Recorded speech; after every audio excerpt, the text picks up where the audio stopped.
Hello, and welcome to my second vlog. Again, my name is Audrey Wiement.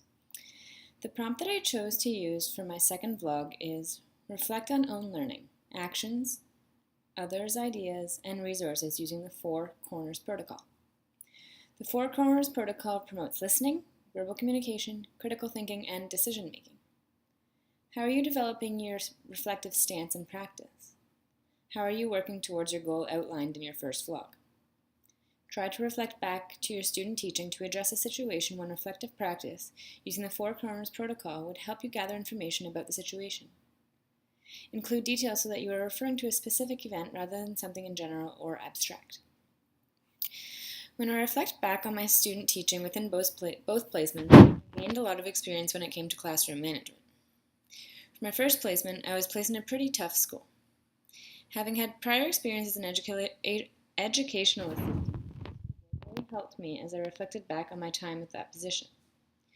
Although the scopes of practice for both teachers as well as educational assistants are very different, I was able to use some of the strategies I had previously employed in order to help me with classroom management. Being a teacher candidate within a classroom of 28, 11, and 12-year-olds in a row.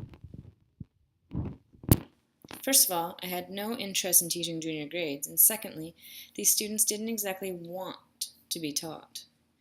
Within this placement, I found myself reflecting on my own teaching a lot.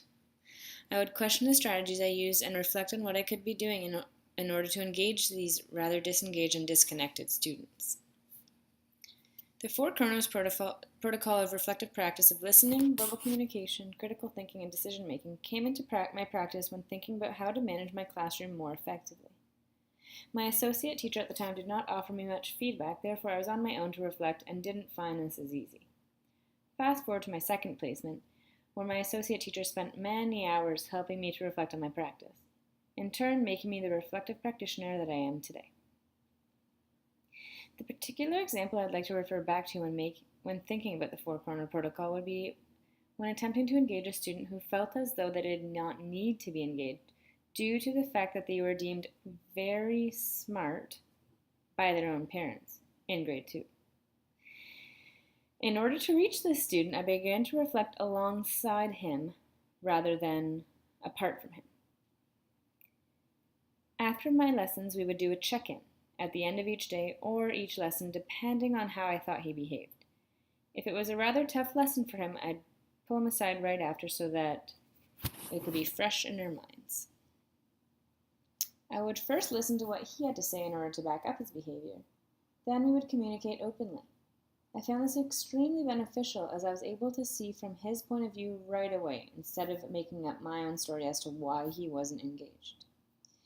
After having checked in with his student is when began the next two corners of the Four Corner Protocol, where I thought critically about his behavior and what I could do during my teaching to benefit and assist him rather than giving him trouble every time he was disengaged.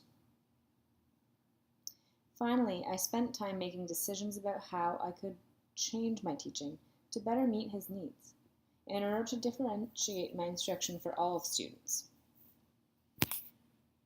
In this case, the student didn't have any special needs.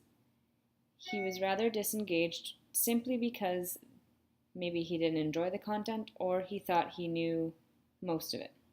Truth was, he didn't know most of it, so I had to engage him in different ways.